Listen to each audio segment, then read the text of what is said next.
Okay, very well. And so I would like to welcome everybody to the webinar. I would like to present our famous speaker, Professor Lynn Hoke, who, as she wrote in her bio, has spent 25 years not only teaching, but also traveling and living in living in different countries, and so experiencing different cultures. And she also wrote that her experience comprises of teaching and training at the same time, a broad range of teaching English courses, and the whole variety of teacher training courses.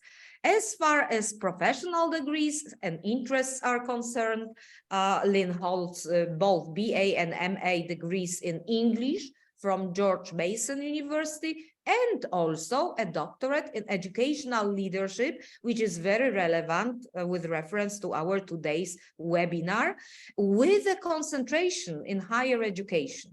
And she not only teaches and trains, but also designs and prepares course materials for American, British, and world literature, for introductory and advanced composition, and courses in English as a second language and English as a foreign language in colleges and universities in the United States and abroad. And last but not least, we may say that Lynn offers presentations and workshops, also virtual ones, as you can observe tonight, for international conferences as well. And she is currently an English language fellow at the University of Rzeszów. And therefore, I would like to thank those people from American Embassy in Warsaw, represented by Ms. Beata Milewska, Cultural Affairs Specialist, and people from US Consulate in Krakow, where I am located, represented by Majka or Maria Brostek, who is an educational advisor, who make it possible for us to make the best of the best.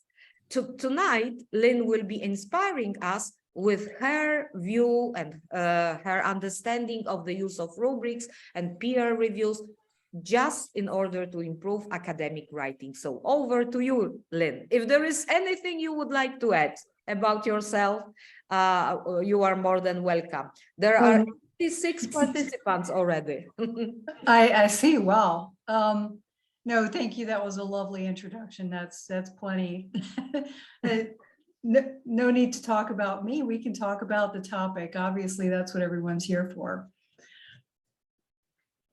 So let's get started then. Sure. Okay. So everybody, let's mute ourselves, okay? So that there are no buzzes in the background. I'm muting myself as well. Okay, so you can hear me okay, right? Yeah. Okay, great. Okay, so rubrics and peer reviews. I've used peer reviews extensively throughout my career, but rubrics I just started using about 10 years ago. And the reality is that rubrics are going to help both you and your students. They're going to help you because it's going to be easier to grade assignments simply because you've sort of described what the expectations are before you even begin. I've got a few things on the screen here. You know, why should you use rubrics? The reality is a lot of teachers don't want to use rubrics because they're difficult to create. And keep in mind that it doesn't have to be perfect when you start. Create one a semester. Create one to start with and then revise it. You don't expect it to be perfect. I think people think that once you create something, that's it. It's there to stay, but you can always revise it like anything else. So keep in mind that using a rubric is going to help you be consistent with your grading between students. It's also going to help you grade faster because you've already set the expectations for the students. So it's going to save you time, you know, once you've created the rubric, it's going to save you time in the long run. It is going to be a little bit time consuming to create it to start with. But again, that's why you only want to do about one a semester instead of trying to create one for every assignment that you have. Although I would, if I were you, start using them for more assignments just because it makes your life easier. And it also helps students understand what the expectations are. So it clarifies the expectations for assignments for both you and the students. It also helps you give feedback in a more timely manner because, you know, we want students to do well on the next assignment. So creating a rubric early on will help you give those students the feedback they need for the next thing that they're going to do, especially if it's a major assignment. I always give myself a timeline. You know, I give students deadlines, but I always give myself deadlines as well.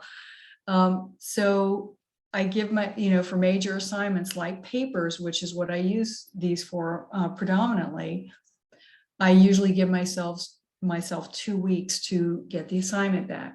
I try and get it back sooner, but 2 weeks is the end point for me, because by that time they're starting on their next major assignment. And I want to make sure that they have time to, you know, review what they did well and those things that they need to work on as well. It also gives them time to revise any assignment they may have that needs revision at that point before they go on to the next assignment too. Okay, so rubrics help students. Again, as I said before, it helps them understand the expectations. Now, I've included sort of a picture of a rubric here because I don't know that all the participants here are college or university professors. Maybe you teach high school, maybe you teach elementary school. Rubrics can be used for any grade level and for many different assignments. They don't have to be just for essays, which is what I usually use them for, but they can come in a variety of styles. But they're going to help the students understand the expectations. But they also get students involved in the learning process, because if you give them the rubric in advance rather than just with the graded assignment, they can use the rubric to make sure that they are following all of the expectations for the assignment. So it helps them turn in a better assignment if they've got the rubric in advance. I know a lot of teachers will use rubrics, but they'll only give them back with the actual assignment, and students don't necessarily have access to them in advance. You want to make sure they have that access before they get the assignment back that's graded. So I always give it to them as part of the assignment itself. Okay, so some of the considerations that you want to think about when you're creating a rubric is I usually start with an assignment sheet that's very detailed. And then I use that to create my rubrics. So one of the things you could do is, again, it's going to take time to build the rubric, because sometimes, especially for college, university classes, they're going to be pretty detailed, and you want it to be detailed. But you know, if you're creating this rubric, you're going to have to break it down into its finer components. So that's why I start with having an assignment sheet first, and I'll show you one in just a minute. I'll show you my assignment sheet that I use for a specific assignment and the rubric that I created along with it. You want to create this this rubric that you can put into a PDF file, and if you've got online classes, you can just, you know, send it out as well and email it to students, or send it through the platform that you're using for online classes, whether it's Blackboard or whatever it might be. Okay. Okay, So as I said before, even though we're talking about using rubrics for written assignments, because that's what I teach, you can use them for a lot of other purposes too. In your writing class, I'm sure you do presentations, you do group work, you do class discussions. So you're doing, or if you're teaching online classes, you're probably going to do course discussions. You can use rubrics for all of those things. So you can use it to think about teamwork. A lot of students, especially this new generation, they don't seem to want to work together, you know, especially after COVID. There's this sense that, oh no, I'm taking the online class so I don't have to interact with anyone else. But the reality is, in the real world, they have to interact. And even with an online class, that interaction is important. So using a rubric for teamwork will also help them define roles. So they could, you could give them roles, or they could, you could put them in groups, and they can define their own roles or pick their own roles based on what's on the rubric. So you can use this in a variety of ways. I have also used rubrics for the peer review part of essay writing. So when students bring in drafts, I'll pass out the rubric too and have them actually use it to do peer reviews. Now, we'll talk about peer reviews a little more later, but the other way that I've used rubrics is to have students do their own peer reviews of their own work. So they have to actually go through the rubric and write me a letter telling me why they should get a certain grade based on what's on the rubric and what they've done in the assignment. So you could do a lot of different things. Use it in groups, use it for peer reviews, use it for self-assessment. And this self-assessment, I like using it in this way because it makes students take responsibility for their own learning, which I think is critical for, you know, their onward journey in their educational journey. So it also motivates them to think about the feedback they might give others, but also the feedback that they might get from me. So it forces them to look at what the standards are, to look at what the expectations are, and then try and meet those expectations. Because sometimes students are going to just pick up whatever they've got and just try and go with it without looking at what the actual expectations are.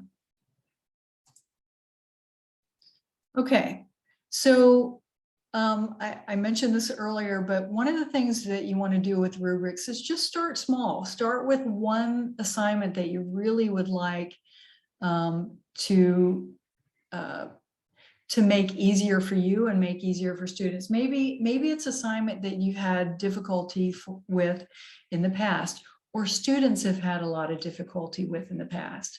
And you want to make it either easier for you or them, or for both. So start with one of the assignments and think about what you really want students to get out of it.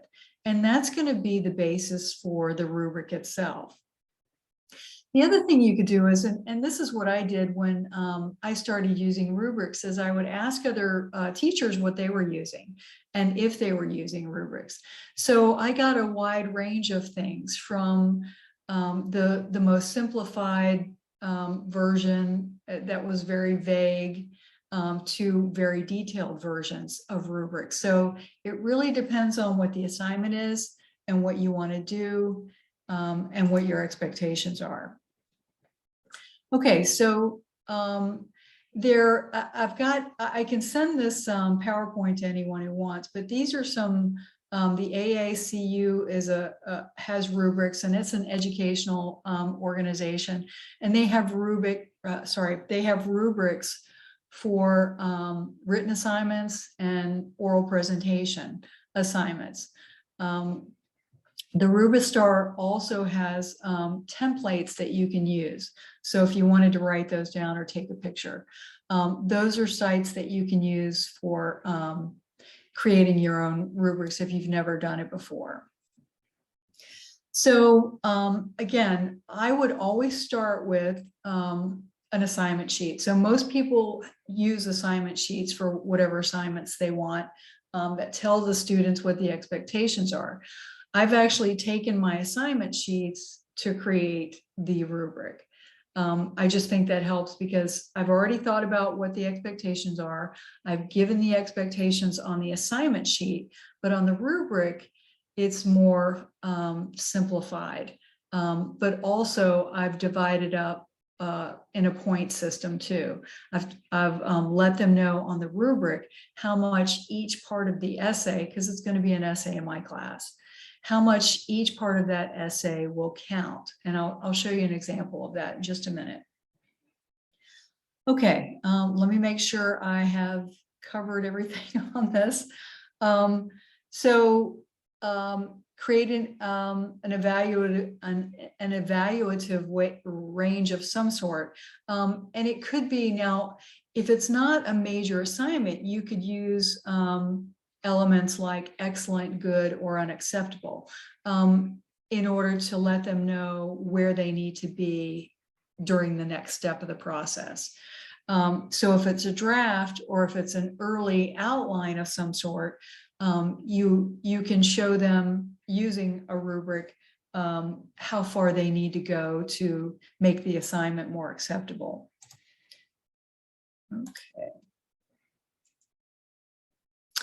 Okay, so you want to make sure that you add descriptors that qualifies each level of the performance. So I avoid things like, terms like, well, vague and subjective terms like interesting or creative. You want to be more specific about what's expected. For example, in the introduction, is there a thesis statement that makes a claim? You want to make sure that they've got exactly what they need. So if you're saying it's interesting or creative, that doesn't really tell them what works or what doesn't work. Now, if it's interesting and creative in that it's a different, unique sort of assignment, but you're not really telling them if it meets the expectations of the actual assignment. So make sure that's part of it too, if you say things like that. All right, so I assign a numerical scale for each of the parts of a paper. And since those are my assignments, those are the examples I'm going to be giving. The numerical difference between each part of the essay and how much it's going to cost to them based on how well they've fulfilled the assignment or not. Okay, so when I give them the assignment sheet, when we go over, let's say it's the first day of a new assignment, where we're starting a new assignment, we'll do some readings. The first thing I'm going to do is I'm going to give them the assignment sheet. And I may not give them the rubric until after we've talked a little more about what the assignment means and if they understand that. Then I'll give them the rubric, but fairly early on in the process so they can understand how it's going to work early on. And you sort of, you can sort of train them to understand that this is, these are the expectations and this is what we're hoping to get out of it with each part of the rubric. All right, let me show you the level. Now, again, the one on the left, the examples of rubrics on the left is obviously for an elementary school. So again, I don't know the level of teachers who are here tonight. You might be from a wide range of different schools. So an elementary level rubric is going to be much more simplified, but the one on the right is more of a high school or perhaps college level, early college level rubric sort. And you've got a number amount based on how well they've done. Obviously, a 4 is going to be what they want to get in each category, rather than the 1, which means they haven't really fulfilled the assignment. Okay, so we're going to talk about specifically writing, since that's my field. And the reality is that the rubric is also going to help students write in a more formal manner, because they understand what the expectations are. If they better understand the expectations, they're better able to fulfill those expectations. So students at the university level find college or academic writing challenging because they're so used to using, the informality of social media and text messaging. So we want to give them as many chances as we can to do the right thing when it comes to academic writing. Okay. So as I said earlier, I always start with an assignment sheet, and I'm going to show you what that looks like now. Okay, so my assignment sheet for paper number 2, for example, is going to have the basic requirements. It's going to have the heading at the top. What's the assignment name? The basic requirements, like how long is it going to be? How many words? MLA style, formal tone, editing. Here I would have the choices. I didn't list anything here because it could be almost anything, but usually for this particular paper, I'm going to list some article titles because what they're going to do is they're going to analyze an argument from an author. So I might have 3 different titles there for them to choose from. And then I would go through and tell them what's required for each part of the essay. So sort of a little introduction at the beginning. And then in their when I say introduction, I tell them a little bit about the paper. For this particular paper, it's a summary of an argument of an article they've read. And they've all read the article in class. So we've read several articles. Probably about 5 of them, and I'll give them 3 that they can actually use to summarize. And when we think of summary, we think of it as something fairly simple, but when you ask students to summarize, they tend to want to copy and paste and just plagiarize, instead of thinking about the author's ideas and being able to restate those ideas in their own words. They have a really hard time doing that. So summary is actually something I have them do before I have them do an analysis. All right, so in their introduction, they have very specific things they're supposed to do in writing a summary. And the first thing is they have to name the title, they have to name the author, and then they have to say in their own words what the author's thesis is. And then in an analysis of an argument, which is, I think, what this one is, yeah, they have to say what they think they have to describe how well the author makes his argument. So they have to have a thesis of their own. So they have to pick out the author's thesis, and then they have to make a thesis of their own. And then the body paragraphs, they have to give examples. And then in the conclusion, they summarize. All right, so you don't want to know the whole essay here. And then I have a rubric that coincides, or it should coincide with the assignment itself. So again, in the introduction, I tell them how many points it's going to cost them for each part.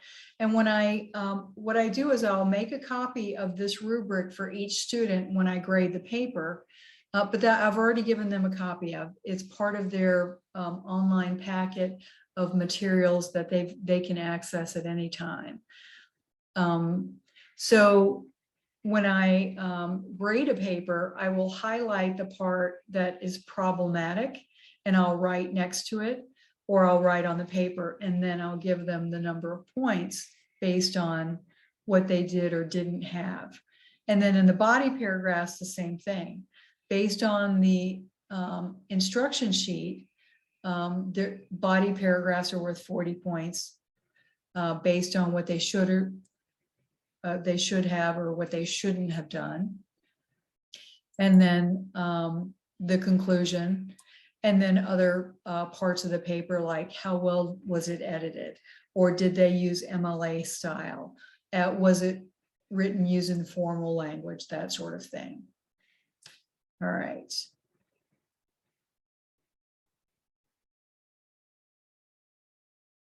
Okay. Well, you know, I didn't ask. Were you able to see those two things I was showing you? Yes? Unfortunately not. Oh, no. Okay. You weren't able to see that. You weren't able to see the things I was. Okay. All right. Let me, I think what I did was I needed to stop sharing and then go to this. Okay. And then. Okay. I see what I did. Sorry. Start a new share probably, yes, because that Yeah, I was- needed to stop sharing and then start sharing and change my screen. I apologize. Okay, so this was I thought I was showing you. Okay, so what I wanted to show you was the introduction sheet. I'm not going to go back to that, but I had a instruction sheet that corresponds with the rubric. So I apologize. I thought I was showing you what I wasn't showing you. Okay. Anyway, so here's the introduction, and it corresponds with the instruction sheet, and it tells you how many points are required. All right, let me move this. And then for the body paragraphs as well, and then for the conclusion, and then other considerations for that. So that's the rubric. I thought I was showing you. I apologize. Okay. That. Are there, I'd like to at this point kind of stop and ask if there are any questions, because I'm doing a lot of talking. And I'm going to look in the chat box and see if there's a question, or if you want to turn on your mic and ask a question. Okay. What is your opinion about elaborating the rubrics with a student direct participation and ideas? I think that's a great idea. So I was going to talk about that a little bit later, because one of the things that you can do is like this rubric, I started a few years ago, but I've obviously revised it quite a bit since I started. That's one of the things that you want to do, is create a rubric that you think is going to work, and then see how it works with the students. And then they can tell you what they're not understanding, and that will help you create a better rubric. So absolutely, yes, a great question. All right, let's see. Let me get out of this and go back to the PowerPoint. I'm going to just put the PowerPoint back on, but I'm going to look at and see if there's another question. Okay.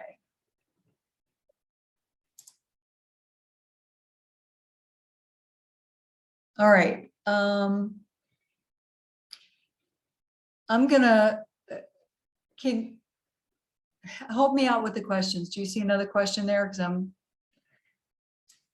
I don't see any other question there. okay. Okay. Does anyone want to turn on their mic and ask a question? Questions? No, that was Okay. one that you Okay. replied to. Okay. I will continue on then. Okay. So in the next few, I think I decided that in the next few slides, I was going to look at the different parts, but I think I talked about those and showed you already. So the instructions, I just want to show you what the instructions on the instruction sheet look like this. They're more detailed. And then on the rubric, they're going to be like this, much more abbreviated. So that's the difference between the instruction sheet and the rubric. So I just took the one part, the introduction that I used, and I tried to break it down so that it would fit on one page. So it would kind of be easier to follow. This is just the way I've done mine. You can do yours in a variety of ways, like the other examples I showed you before. Obviously, there's lots of different ways to do this. All right, let's see. Oh, okay. And then the body paragraphs, again, more detailed here.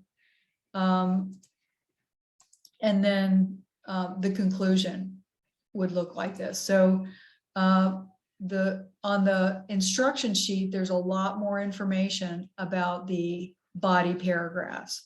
Have you referred to the author? Have you stated the type of logic that the authors used? Discuss the author's examples and evidence and statistics, and how well they work or not when you're doing an analysis. And then in the conclusion, and obviously the body paragraphs are the biggest part of the paper, so it's going to be a big chunk, 40 points for those papers. And then in the conclusion, I had just 10 points. So because then I've got another part where they edit it, and that's another 20 or 30 points or so here. Okay. And then, and I tell them, based on this rubric, who it applies to and who it doesn't apply to. All right. So I want to go through, I wanted to talk a little bit about how each of the assignments that I use, including rubrics and peer reviews, I like to break them down into smaller bits.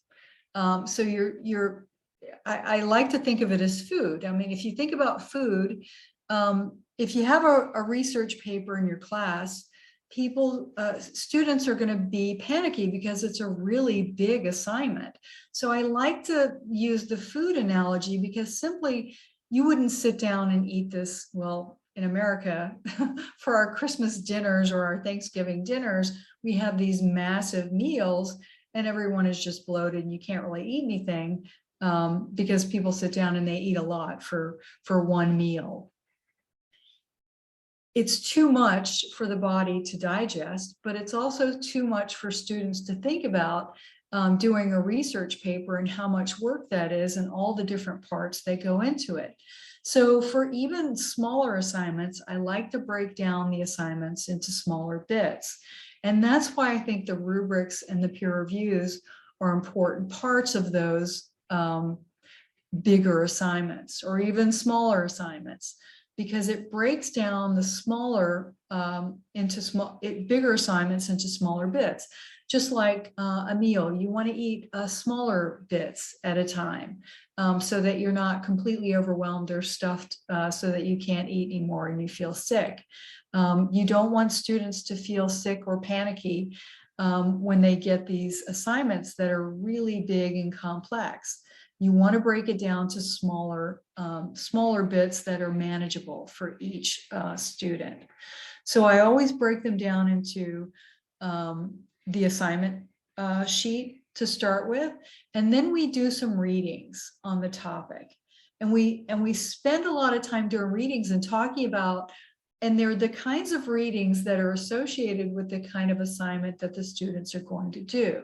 So if they're going to write an analysis of some sort, then I give them readings that are analysis of various topics.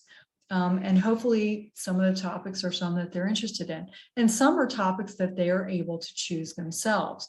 I've even had students bring in, after I've given them examples of topics, I've had them bring in examples. So for example, right now, students are have been writing a paper on performing arts, for example.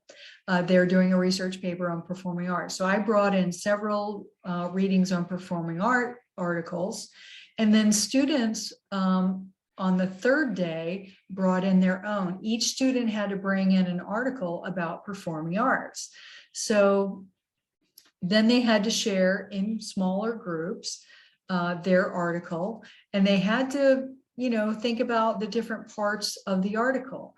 What was the topic? What was the thesis? What were some of the examples the author used? How well was it written? And then they had to share these things, you know, basically they're summarizing.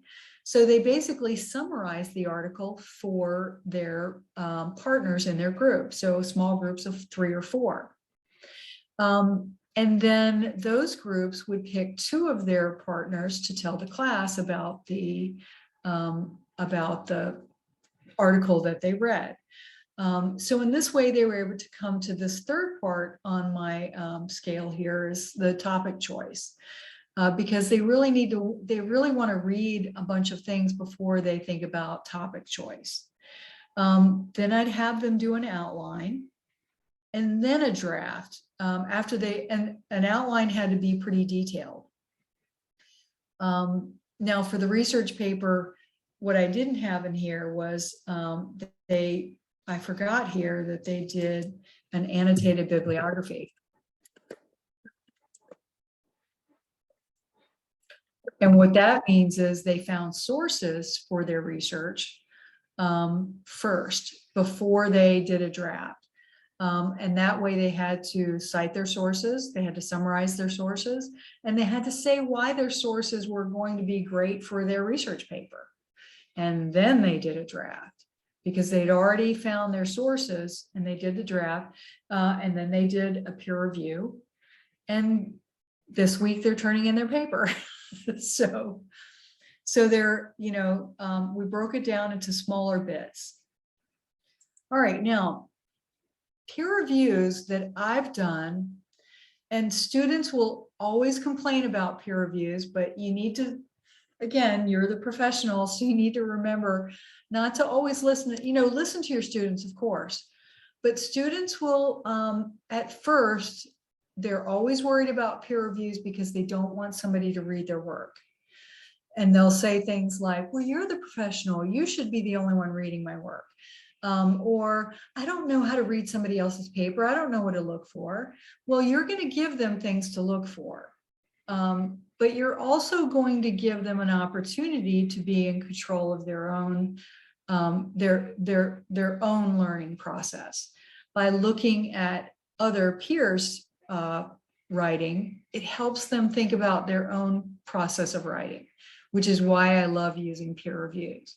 So one of the things these are some of the instructions that I have for my peer reviews. So I give them a list of questions, and they use those questions to write a letter to their peers. So they're divided into groups of 3 or 4, depending on how much time we have. So this semester, I've divided students into groups of 3, and they each have to do peer reviews. Now, if we have a longer class, I have each student do 3 peer reviews, because it's a good idea to read as many papers as possible, so that they can see where their own work is based on what their peers have done. It helps them see that, oh, I'm doing about the same kind of work as my peers are doing. Or, oh, maybe I need to step up my game. Maybe I didn't work as hard on my paper as perhaps my peers have done. And maybe somebody else might say, well, oh, okay, I've done a pretty good job after all. All right, so these are some of the things that I've used. I have them write a letter to each other for peer reviews. Now, a lot of teachers will do peer reviews, and if you don't have a lot of time, you can actually have the students use the rubric. You can have them use the rubric and fill out the rubric and then write on the draft itself and use that as a peer review. But I like students to actually write a letter to each other, and you could do it in tandem. You could have them both use the rubric to write the peer review letter. You know, you can do a variety of things depending on how much time you have. All right, so I have my students write a letter to the peer that they will exchange papers that are drafts, and I ask them to write all over the draft because it's draft. And then I ask them to write a letter to the peer whose paper they're reading. So for example, I'm reading Susie's paper, and I'll say, "Dear Susie, thank you so much for allowing me to read your paper." And then I'll use the list of questions that I provided them to make comments about what worked in their paper and what didn't, maybe what they need to work on. Or they can use the rubric to do the same thing. But I give them a list of questions. So what I ask them to do is, don't just answer yes or no to any of these questions. That is not helpful to your peer. You want to tell them exactly what they did well and exactly what didn't quite work in their paper. So in the introduction, if you can't find their thesis statement, that's a pretty big problem. So you need to tell them in the peer letter, hey, I wasn't sure what, you know, and you can do that politely. Hey, I wasn't sure what your thesis was. It looked like it was the last sentence of your introduction, but it didn't seem to be a claim. It seemed to be, you seem to be doing something else. So tell them exactly what you see or don't see as a peer, and that's going to help them write a better paper. Okay, and then I tell them, you know, when it's due. So usually I like them to do the peer reviews in class and give them directly to the other students so that there's no wait time. They'll have the letters in hand as they're leaving class right away. All right, oh, oops, okay. And okay, so here are some of the questions that I've used though. So if I'm not going to use the rubric and I'm going to use peer review questions, this is what I would say. I would ask them very specific questions about the topic and what they have or haven't done. This could correspond with the rubric, but it may not. It may generally they're going to have a lot in common, because usually the rubric is going to have the same kinds of things that the peer questions are going to have. Has the writer defined their topic? Do they have a thesis statement? Have they supported their claim with any specific examples in the body paragraphs? So whatever it is that you want them to be doing, give them some specific questions that they can use with their peers to go through the papers. The purpose here too is, it's twofold. It's not only so they can see what their peers are doing, because once they look at what their peers are doing, they should be thinking about what they have done in their own papers. Because not only are they going to be helping their peers write a better paper as they go through their paper, they go through their peers' draft and read through, and do they have what they need, and do they have all the examples they need or not. But hopefully the idea is that they're also thinking about what they have or haven't done in their own paper. And this is where the peer reviews come in handy, because although they're skittish about doing it initially, it's always a good practice for them. So don't listen to them when they say they don't know what to do. You're telling them what they should look for, and they're always capable of doing that. And they always, you know, I haven't had any trouble with students doing a good job. with doing peer reviews. All right. Okay, so as I mentioned before, if you don't want to do the peer review letters like I've done, like I do in my classes, you can always use the rubrics. Rubrics can be used in both ways, both as peer reviews or as self assessments or as peer assessments. So you can use them in both ways. And I've actually done it both ways. I've done peer reviews where they do peer review letters. And then, if I see that, especially if students have had a great deal of trouble, even after peer reviews, I ask them to bring in a draft a revised draft the next week. And then I have them use the rubric that I'm going to use to go through their own paper at that point. So they've had a couple of assessments before the paper actually gets graded. And this is how I like to use them. Okay, and this is how I've used them successfully in the past too. All right, so I've talked a great deal, but I would like to take questions at this point. So if about descriptors, there is a question about descriptors.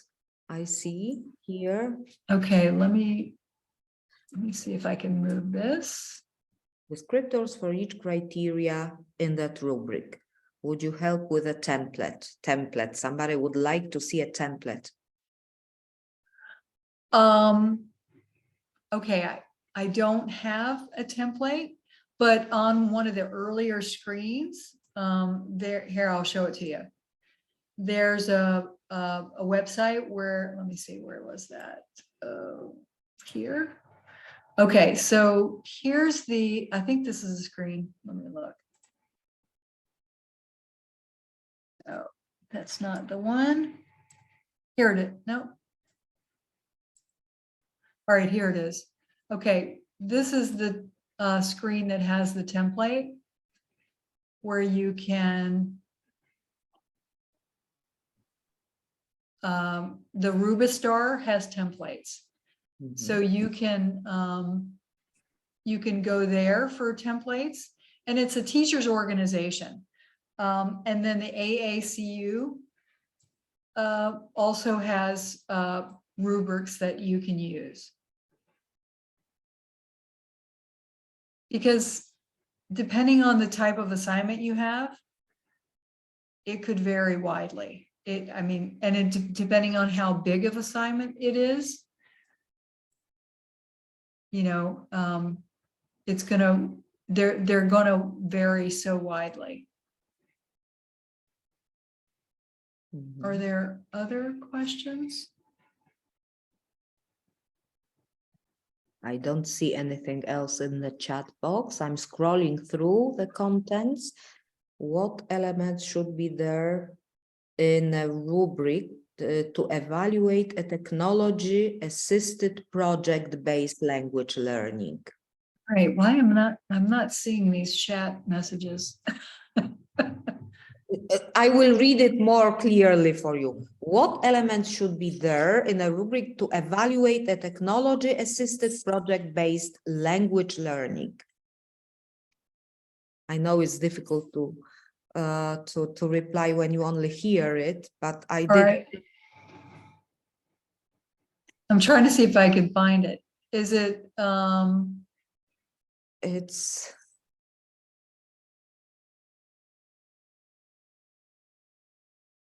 Okay, there is one. Somebody also wrote about resources.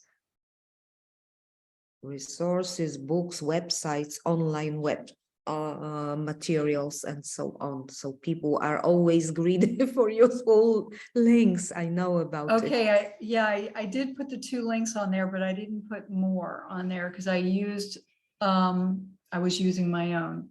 And I actually looked at a bunch, but I actually created my own because based on the assignments I wanted to use, none of the rubrics I found quite worked. Mm-hmm. You I have mean, you can, your own, yes, you must have yeah, it. The way I do it, I just get inspired by yeah. some of the, you know, design and so on elements, and then I create my own. Yeah, I mean, I ended up doing that. Yeah, I'm sorry. I just had those two that I've listed here, but I just I ended up just doing my own just because you know, I found some from other teachers, and some were, you know, just not even close to what I wanted. I looked online. Again, I couldn't find anything that worked for me or for my assignments. So I ended up just creating my own. Okay, so what is your opinion about elaborating the rubrics with the student direct participation ideas? I copied it, yes, because it was Oh, about. okay. So for your convenience, I copied it at the bottom. Oh, yeah, I mean, I would absolutely do that, you know, have students interaction and input on that would be a great idea, because they're going to really tell you and let you know what they understand and what they don't understand. So having student input is absolutely a wonderful idea. I've done that. In fact, I've changed my rubrics several times because of the feedback I've gotten. You know, things weren't clear, or they didn't think, you know, or they had certain things wrong that perhaps weren't on the rubric, that weren't included. So it's always a good idea to have student feedback.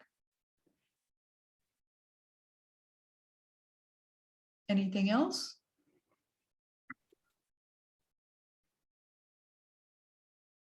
I don't see anything else. In the meantime, I have provided everyone with the certificate. Just those sources request. I don't see anything higher. Let me see. Right. Okay, somebody has just joined us at the last minute. Better late than too late. Okay, is there a standard or best rubric? There are two rubrics that I knew, but one is holistic and the other is analytical. You know, what are you teaching? Or is it, if you're talking about high school or middle school, I've never really taught those. So I've only used the rubrics because I thought they would work well with students. It wasn't something that I was required to do by the school system. So if that's part of that question, sorry, not the best person to answer that one. And I'm not sure there's a standard, and if there's a standard rubric for the school system that you're working for, I would think they would provide that. And then you can work from there. That's right. Like at my university, we have this for final testing, we have this specific layout of the test. Yes, that these and those elements should be included. Yes, so that is something close to the use of rubrics, and we are all obliged to use this layout. But at the top there should be the logo so that everybody knows that this is official. Okay, we've got two students who are raising their hand, Paulina and Monica. Maybe you can speak up, please. Oh, Stop. okay. It will be fast. Here, Paulina, why don't you unmute? There you go, Paulina. Yeah, I was trying to write it down, but it took me a bit, and I couldn't quite get across. It's okay. My question is about, because I'm actually a teacher of American literature, so it's not that, but obviously academic writing, because I have seminars as well, MA seminars and all kinds of writing assignments. And I find it very difficult to convince my students that peer review and feedback is good for them. That is, they are very reluctant to offer criticism to their own friends, peers, colleagues. So they usually are very generous and usually emphasize the good things, and are very reluctant to offer some critical remarks. So how do you overcome that resistance? Because I don't know how to do that, frankly. Usually they leave the ugly thing to me, and they usually, oh, everything is great, the visuals are great and everything is so perfect, and then with I'm the bad guy, right? So you need to give them ways in which they can be critical but helpful at the same time. So you know, if I've had students say, oh my gosh, this is really awful, and how do I say this? And I'll give them ways to say it that are polite, you know, because you want to be polite, but you want to be helpful too. Because if they're not being truthful or helpful, then they're not helping their peers write a better paper. So, you know, one of the things that you can tell them is, if you're having trouble saying something, just, you know, let me know, or come up, or raise your hand, and I'll come over, and then you can help them verbalize a polite way of saying whatever it is that's really wrong or awful about the paper. Because, you know, you don't want to say, oh, this paper is terrible. And, you know, there's a better way to say what's missing. It's like, hey, you didn't document your source, or it looks like you plagiarized here. It looks like you copied from what somebody said. And you're going to get, you know, she's going to, you know, make it okay for you to be the bad guy. Say, Professor Hoke's going to say this, and she's going to mark 10 points off your paper for doing this. So it's okay for you to be the bad guy because you're the teacher, and tell them to use you in that way. Say, hey, Professor Hoke said this, and I don't see that you did this. You know, she might mark off. So I've told them to do that. Make me the bad guy. I don't mind. I am the bad guy. Or you know, I'm the one who's going to mark the paper. So it's okay. Does that help? Yeah, I'm really trying to incorporate that peer review, but you know, I think it's also cultural, because Polish students. Yes, you are right. You are so right. Yeah, more sort of more. Well, I've had my Polish students do it, and I have read what they said too. And so I see what you're saying, but some of them are incorporating those. Hey, you didn't do this thing. So that I think it helps to, if just make me the bad guy. It's okay. Yeah, probably. Yeah. All right, Monica had a question too. Monica, go ahead and first of all, thank you very much for sharing your experience. Yeah, and I must say that the idea of the letter sending for the students and to students was really, really great for me. And my question goes, because my experience is that we have a short time with students. For example, I have 30 hours of a course. However, this course is divided in at least 5, 6 meetings. And is it possible to have this contribution from students in terms of this peer review? Because you said that it would be great if they have time to be assessed by their purviews, and then they have the time to reassign this revision version of the manuscript of the assignment. Yes, right. And then there will be the last version for to be evaluated by the professor. But is it possible to do it with this short time? What is your experience? Okay, so I've done it a variety of ways. So if you've got a short class and you can't really do it in class, I might just have them do one peer review each. And that's what I did last semester, because we only had a 45-minute class one time a week. Now this semester, however, I've got an hour-and-a-half class once a week. So they're able to do 2. In other classes where we meet more than once a week, or if you, let's just say you're saying you have a short period of time, what you can always do is you've probably got an online component. Do you have Teams or something? Mm-hmm. So what you could do is have partners. If there's not time to do it in class, you could have them exchange papers in class and have them do the peer reviews and send them to each other through Teams. And that way they get the revision and give them a deadline, like, okay, tomorrow this peer review is due, and you can see when they've turned it in. And you know, it's a grade too. Peer reviews is a grade. In fact, peer reviews and draft days are the biggest grade days besides paper days. So they matter. So I make it clear through grades that peer reviews matter as much as the paper itself. And that you will benefit from doing it, but you will be penalized if you don't.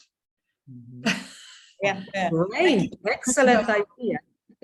So, yeah, so I make it very clear that, yeah, don't miss a peer review day, because if you do, normal days are 5 points. Peer review days are 15.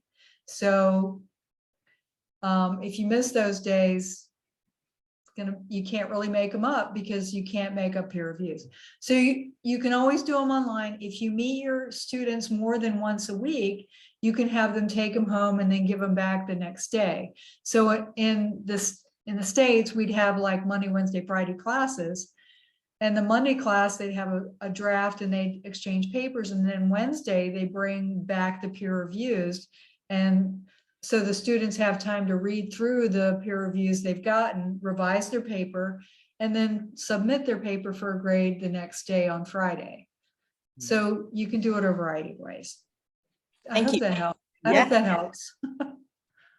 Okay. Any other questions?